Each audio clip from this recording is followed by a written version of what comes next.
Hello, जय श्री कृष्णा, जय श्री राम, जय श्री राधे राधे, जय श्री महाकाल। आपको इस प्रवचन में श्रवण कराएंगे राजा पृथु की तपस्या और उनका देश छोड़ने के बाद परलोक गमन की कथा श्रवण कीजिए। श्री मैत्रेय जी कहते हैं, इस प्रकार महामनुष्य प्रजापति पृथु ने स्वयं अन्नादि तथा पुरग्रामादि सर्ग की व्यवस्था करके स्थावर जंगम सभी की आजीविका का सुविधा कर दिया तथा साधु जनोचित धर्मों का भी खूब पालन किया। मेरी अवस्था कुछ ढल गई है और जिसके लिए मैंने इस लोक में जन्म लिया था उस प्रजा रक्षण रूप ईश्वराज्ञा का पालन भी तो हो चुका है। अतः अब मुझे अंतिम पुरुषार्थ मोक्ष के लिए प्रयत्न करना चाहिए।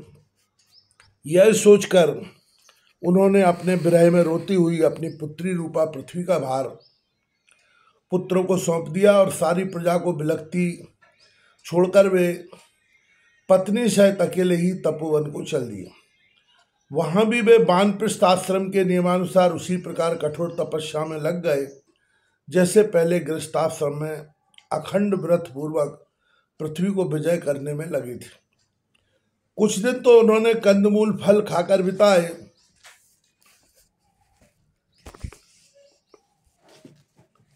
कुछ काल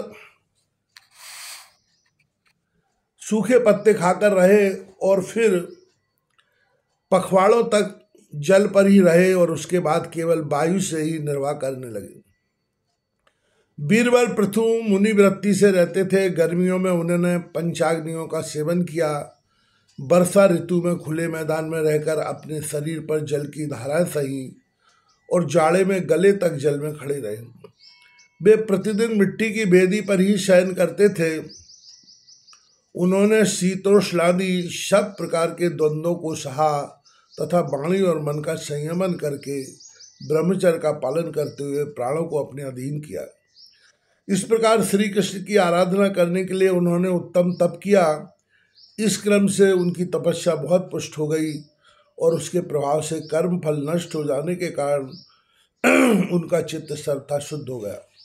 प्राणायामों के द्वारा मन और इंद्रियों के निरुद्ध हो जाने से उनका वासना जनित बंधन भी कट गया। तब भगवान सनत कुमार ने उन्हें जिस परमोत्कृष्ट अध्यात्म योग की शिक्षा दी थी उसी के अनुसार राजा पृथु पुरुषोत्तम श्री हरि की आराधना करने लगे। इस तरह भगवत परायण होकर श्रद्धा पूर्वक सदाचार का पालन करते हुए निरंतर साधन करने से परब्रह्म परमात्मा में उनकी अनन्य भक्ति हो गई। इस प्रकार भगवत उपासना से अंतःकरण शुद्ध सात्विक हो जाने पर निरंतर भगवत चिंतन के प्रभाव से प्राप्त हुई इस अनन्य भक्ति से उन्हें वैराग्य सहित ज्ञान की प्राप्ति हुई और फिर उस तीव्र ज्ञान के द्वारा उन्होंने जीव के उपाधिभूत अहंकार को नष्ट कर दिया जो सब प्रकार के संशय विपर्यय का आश्रय है। इसके पश्चात देहात्म बुद्धि की निवृत्ति और परमात्म स्वरूप श्री कृष्ण की अनुभूति होने पर अन्य सब प्रकार की सिद्धि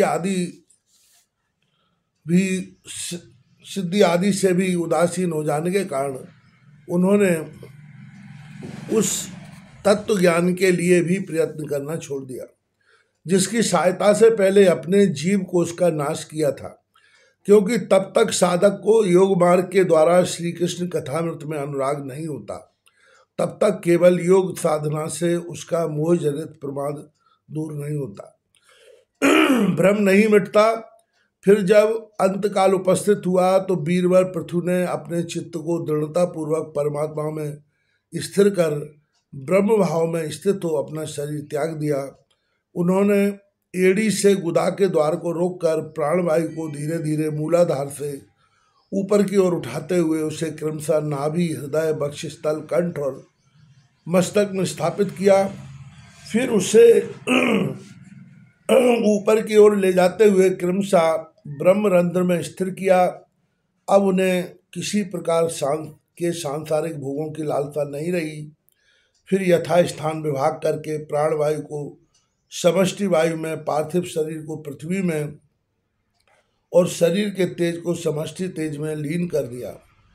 हृदयाकाशादि देहावच्छिन्न आकाश को महाकाश में और शरीरगत रुद्र आदि जलीय अंश को समष्टि जल में लीन किया। इसी प्रकार फिर पृथ्वी को जल में, जल को तेज में, तेज को वायु में और वायु को आकाश में लीन किया। तदनंतर मन को शविकल्प ज्ञान में जिनके अधीन वह रहता है, उन इंद्रियों में, इंद्रियों को उनके कारण रूप तन्मात्राओं में और सूक्ष्म भूतों तन्मात्राओं के कारण अहंकार के द्वारा आकाश इंद्रिय और तन्मात्राओं को उसी अहंकार में लीन कर अहंकार को महतत्व में लीन किया। फिर संपूर्ण गुणों की अभिव्यक्ति करने वाले उस महतत्व को मायोपाधिक जीव में स्थित किया। तदनंतर उस माया रूप जीव की उपाधि को में भी उन्होंने ज्ञान और वैराग्य के प्रभाव से अपने शुद्ध ब्रह्म स्वरूप में स्थित होकर त्याग दिया। महाराज पृथु की पत्नी महारानी अर्ची भी उनके साथ वन को गई थी। वे बड़ी सुकुमारी थी, पैरों से भूमि का स्पर्श करने योग्य भी नहीं थी। फिर भी उन्होंने अपने स्वामी के व्रत और नियमादि का पालन करते हुए उनकी खूब सेवा की और मुनिवृत्ति के अनुसार कंदमूल आदि से निर्वाह किया। इससे यद्यपि वे बहुत दुर्बल हो गई थी तो भी प्रियतम के कर स्पर्श से सम्मानित होकर उसी में आनंद मानने के कारण उन्हें किसी प्रकार का कष्ट नहीं होता था। अब पृथ्वी के स्वामी और अपने प्रियतम महाराज पृथु की देह को जीवन के चेतना आदि सभी धर्मों से रहित देखकर सती ने कुछ देर विलाप किया। फिर पर्वत के विचार ऊपर चिता बनाकर उसे उस चिता पर रख दिया। इसके बाद उस समय के सारे कृत्य कर नदी के जल में स्नान किया। अपने परम पराक्रमी पिता को जलांजलि दे आकाश स्थित देवताओं की वंदना की तथा 3 बार चिता की परिक्रमा कर पतिदेव के चरणों का ध्यान करती हुई अग्नि में प्रवेश कर गई। परम साध्वी अर्ची को इस प्रकार अपने पति वीरवर पृथु का अनुगमन करते देख सहस्त्रों वरदायिनी देवियों ने अपने अपने पतियों के साथ उनकी स्तुति की। वहाँ देवताओं के बाजे बजने लगे। उस समय उस मंदराचल के शिखर पर वे देवांगनाएं पुष्पों की वर्षा करती हुई आपस में इस प्रकार कहने लगी। देवियों ने कहा, अहो यह स्त्री धन्य है, इसने अपने पति राजराजेश्वर पृथु की मन वाणी शरीर से ठीक उसी प्रकार सेवा की है जैसे श्री लक्ष्मी जी यज्ञेश्वर भगवान विष्णु की करती हैं। अवश्य अपने अचिंत कर्म के प्रभाव से यह सती हमें भी लांग कर अपने पति के साथ उच्चतर लोकों को जा रही है। इस लोक में कुछ ही दिनों का जीवन होने पर भी जो लोग भगवान के परम पद की प्राप्ति कराने वाला आत्मज्ञान प्राप्त कर लेते हैं, उनके लिए संसार में कौन पदार्थ दुर्लभ है। अतः जो पुरुष बड़ी कठिनता से भूलोक में मोक्ष का साधन स्वरूप मनुष्य शरीर पाकर भी विषयों में आसक्त रहता है, वह निश्चय ही आत्मघाती है। हाय हाय, वह ठगा गया। मैत्रेय जी कहते हैं, विदुर जी जिस समय देवांगनाएं इस प्रकार स्तुति कर रही थी, भगवान के जिस परम धाम को आत्मज्ञानियों में श्रेष्ठ भगवत प्राण महाराज पृथु गए, महारानी अर्ची भी उसी पतिलोक को गई। परम भागवत पृथु जी ऐसे ही प्रभावशाली थे। उनके चरित्र बड़े उदार हैं। मैंने तुम्हारे सामने उनका वर्णन किया है। जो पुरुष इस परम पवित्र चरित्र को श्रद्धापूर्वक निष्काम भाव से एकाग्र चित्त से पढ़ता, सुनता अथवा सुनाता है, वह भी महाराज पृथु के पद भगवान के परम धाम को प्राप्त होता है।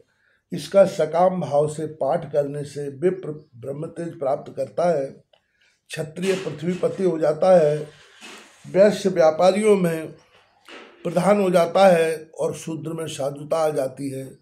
स्त्री हो अथवा पुरुष जो कोई भी इसे आदरपूर्वक 3 बार सुनता है, वह संतान ही तो हो तो पुत्रवान, धनीहीन हो तो महाधनी, कीर्तिहीन हो तो यशस्वी और मूर्ख हो तो पंडित हो जाता है।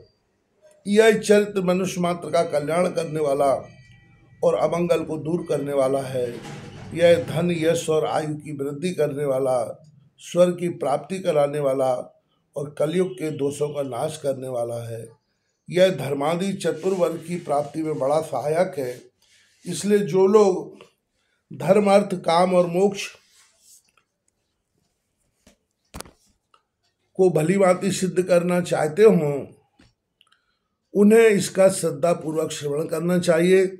जो राजा विजय के लिए प्रस्थान करते समय इसे सुनकर जाता है, उसके आगे आकर राजा लोग उसी प्रकार भेंट रखते हैं जैसे पृथु के सामने रखते थे। मनुष्यों को चाहिए कि अन्य सब प्रकार की आसक्ति छोड़कर भगवान में विशुद्ध निष्काम भक्ति भाव रखते हुए महाराज पृथु के इस निर्मल चरित्र को सुने, सुनावे और पढ़ें।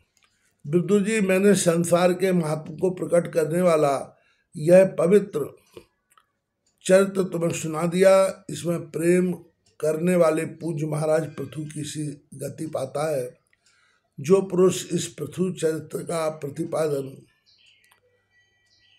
प्रतिदिन आदर पूर्वक निष्काम भाव से श्रवण और कीर्तन करता है, उसका जिनके चरण संसार को पार करने के लिए नौका के समान है, उन श्री हरि में सुदृढ़ अनुराग हो जाता है।